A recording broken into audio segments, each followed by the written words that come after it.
Mr. Mealing, come on down. Michael is the president of the Moon Society and the co-founder of Starbridge. And he is going to talk to us kind of a little bit about the past, present, and a flirt with the future of the Moon Society. So take it away, Michael. Sure. Thank you, Michael. So I'm going to preface my talk a little bit with a conversation that I just had with an investor looking at the space sector. And I had to spend at least a good half hour explaining to them what was going on in the sector and how a lot of the things that he thought were science fiction were actually not only real, but the companies behind them were not only unicorns, they were becoming unicorns 10 and 20 times over. Where, as many of you in the industry have noticed, between SPACs and SpaceX and the amount of money they can raise, a good example is Relativity Space. In the span of 6 months, raised $1.2 billion from private investors. There are companies out there such as Axiom, Umbra, Orbital Sidekick, SpaceX, Rocket Lab, Relativity, that are doing things and have customers and have products on the roadmap that are talking about making the things that we're talking about very real. And so the challenge that I think is currently facing most of us in this industry and most of us on this conference is that the space industry that existed 2 years ago almost has very little in common with the space industry that exists today, and the rate of change is accelerating. A lot of this has to do with people finally, I've been talking about this since about the year 2000 when I first came into the space sector. And even when I joined the Moon Society back in, I think was 2004. It all gets muddier the older you get, as I'm sure most of the people on this call are probably familiar with. The fact that we now have real companies focusing on real customers in real markets. When you do that, the finance industry responds. You get, for example, in SpaceX's most recent round back in February, that was supposed to be an inside sale, was 8 times oversubscribed and had large venture funds wiring $500 million before they'd even signed contracts. And the demand for that stock is so overwhelming because investors do see the promise of SpaceX and Starlink. So whenever we're talking about in our industry about I need access to capital, or access to capital will do this and such. If you are focused on the business of business and you have identified a large numbers of customers that are willing to pay you, the money flows. There is a desire across the entire financial sector to find risk-adjusted alpha being returns. And so that has created a tremendous amount of change in our industry.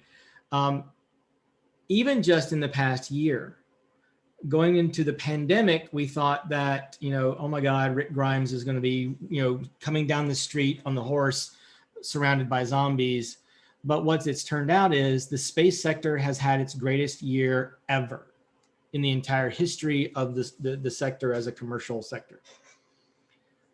So the question that I'm posing when I look at the history of not just the Moon Society, but also our sector, is we spent easily 30 plus years imagining a future, and now we're on the cusp of actually being able to build it. And what does that mean to our institutions? The National Space Society has been doing some things lately with doing some reorganizations and changes to how it runs things and some of the programs. And I think the other institutions in our sector are probably in the process of doing the same thing. The Moon Society has been around almost as long as any of them, and we have wandered in the wilderness as well at times. And we got our start as a support organization and outreach organization that was tied to a commercial development. And commercial development of the moon and settlement has always been part of our organization. And now we are getting close to a time where the industry is ready for what we can do. And that means that it's probably time within our organization to do a bit of navel gazing. And so for everyone that's on the call, both our panelists and attendees, we're very interested in your input. What do you feel is, when it comes to lunar development and settlement, where are the gaps? What are the problems that need to be solved? Are they policy? Are they awareness?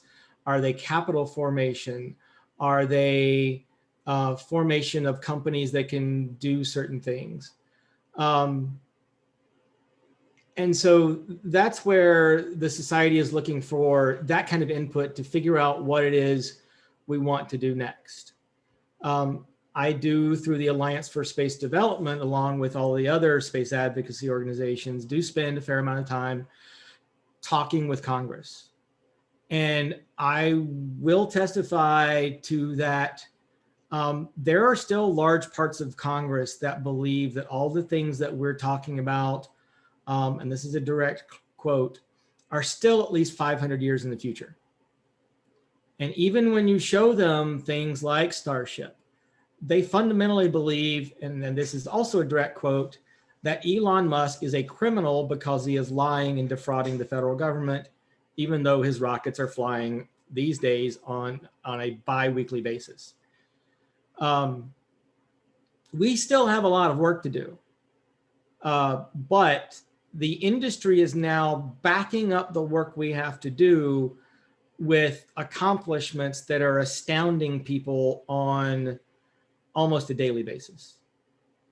And so that's where I think the future of, not just the Moon Society, every advocacy organization around the industry and around the world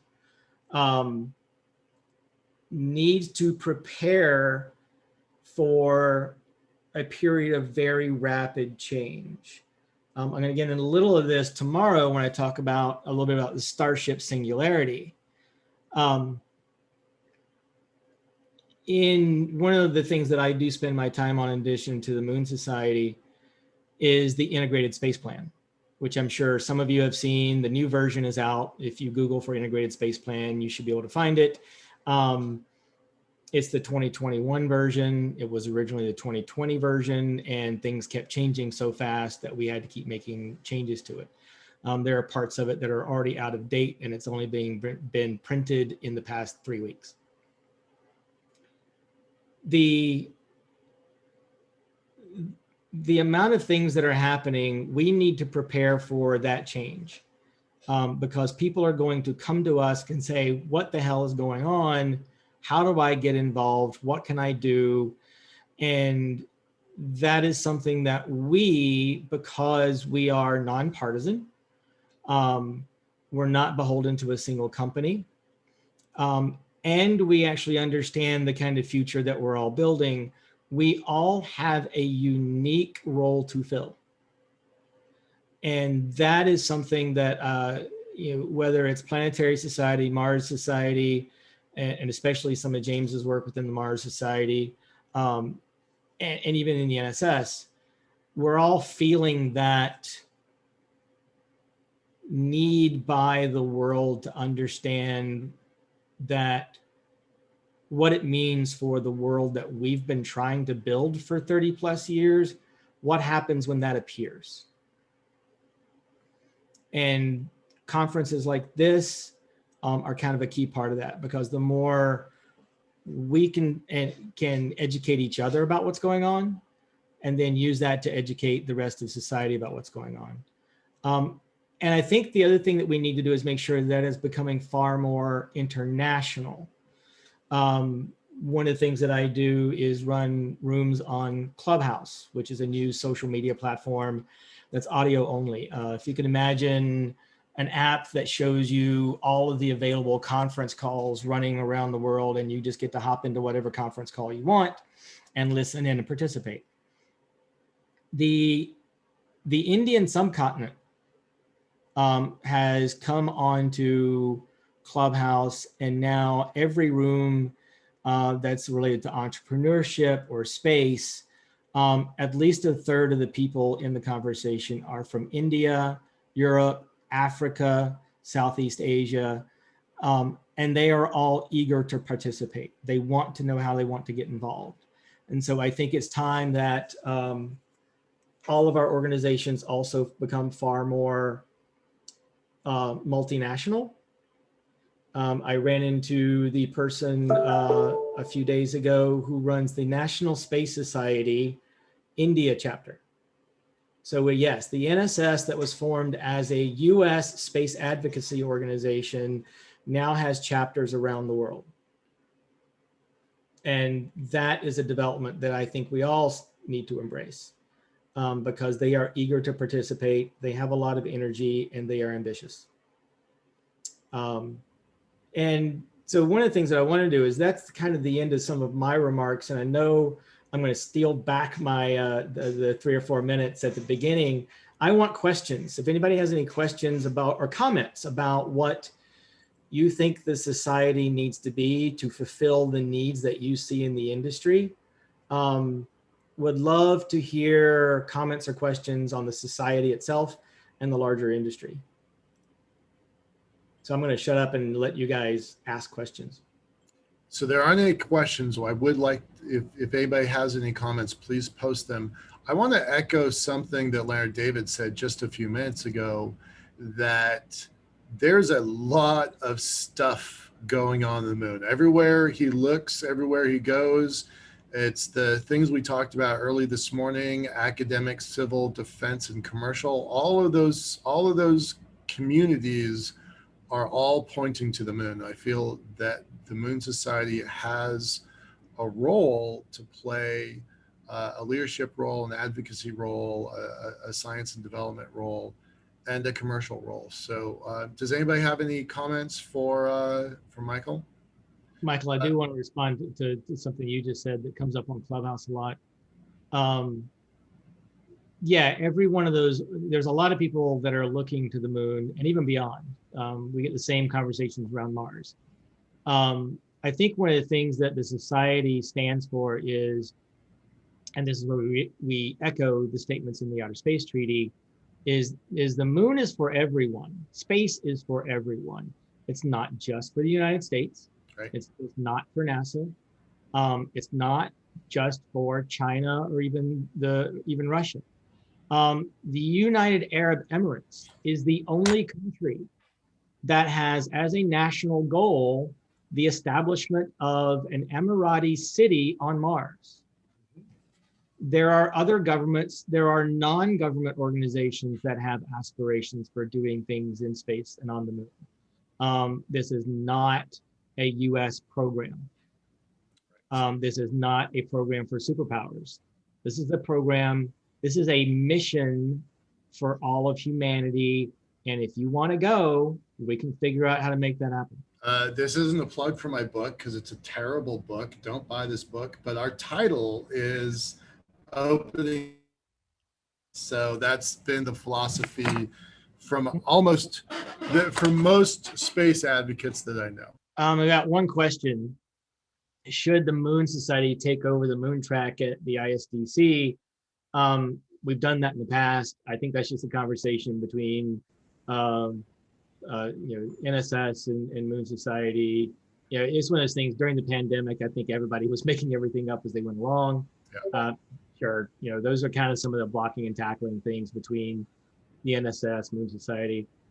I do have to say that the Alliance for Space Development is a very unique organization, because that is where NSS leadership, Moon Society leadership, Planetary Society leadership, we all get together, and it's very collegial. It's like, okay, you do your thing, we'll do our thing. Where we have something in common, we will do it together, and we're happy to do it together.